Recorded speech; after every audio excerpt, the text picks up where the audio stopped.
Alors que l'ensemble des accès à la bande de Gaza est désormais coupé, la situation semble s'aggraver heure après heure pour les 2,3 millions d'habitants de l'enclave palestinienne. Témoins et ONG alertent sur une population coupée du monde, bientôt privée d'eau et de nourriture, et appellent à la mise en place d'un corridor humanitaire. Pas d'électricité, pas de nourriture, pas de gaz, avait assuré le ministre de la Défense israélien, Yoav Gallant, lundi 9 octobre, en annonçant un siège complet de la bande Gaza, en représailles aux attaques inédites du Hamas depuis le 7 octobre.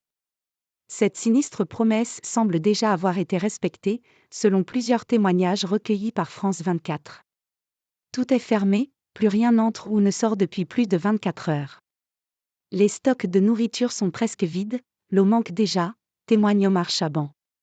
Depuis le Caire, en Égypte, où il s'est réfugié depuis 2 jours, ce directeur du groupe de réflexion Palsync for Strategic Studies, basé à Gaza, parvenait encore dans la matinée, mercredi, à recevoir quelques nouvelles de ses proches et de sa famille restés dans l'enclave palestinienne. Des nouvelles de plus en plus sporadiques. Nos équipes sur le terrain nous disent qu'ils n'ont plus de vivres, que l'eau va manquer très vite et qu'ils sont extrêmement inquiets, abonde depuis Paris Olivier Routot, directeur des opérations pour l'ONG Première Urgence Internationale. Et maintenant, l'électricité va s'arrêter et nous allons progressivement perdre contact avec eux. L'inquiétude des 2 hommes s'est confirmée en début d'après-midi. Au moment où, à l'entrée des supermarchés de Gaza, les files d'attente s'allongeaient avec des familles venues faire le plein de conserves, de riz et de farine par peur des pénuries, le chef de l'autorité de l'énergie de l'enclave palestinienne annonçait que la seule centrale électrique s'était arrêtée faute de carburant. 1h34. Tous les accès fermés. Les quelques 2,3 millions d'habitants de la bande de Gaza, langue de terre de 360 km² coincée entre la Méditerranée et un immense mur de béton et de grillage construit par Israël, vivent soumis à un blocus terrestre depuis 2007. Ces 16 dernières années, leur quotidien s'appuyait en très grande partie sur l'acheminement de marchandises par des points de passage israéliens errés au nord et Kerem Shalom au sud et l'un non contrôlé par l'État hébreu, avec la frontière égyptienne, Rafah. Ce dernier a été bombardé 3 fois par les Israéliens lundi et mardi. Gaza est l'un des territoires les plus densément peuplés de la planète.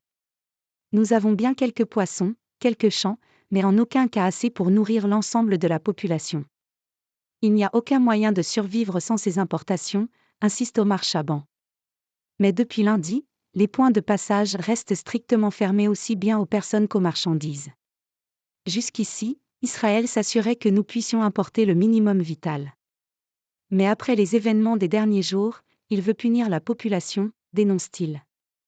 Le passage à un siège complet, accompagné de bombardements massifs depuis dimanche, aggravera une situation humanitaire déjà désastreuse qui va se détériorer de façon exponentielle, avait alerté lundi le secrétaire général de l'Organisation des Nations Unies, ONU, Antonio Guterres.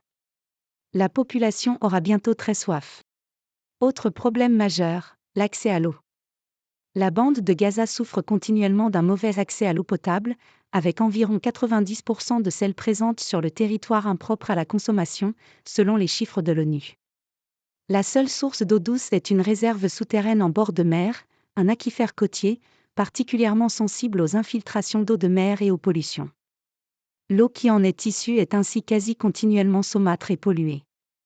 Pour pallier cela, les Gazaouis peuvent normalement compter sur 3 grandes usines de dessalement et près de 70 petites stations privées.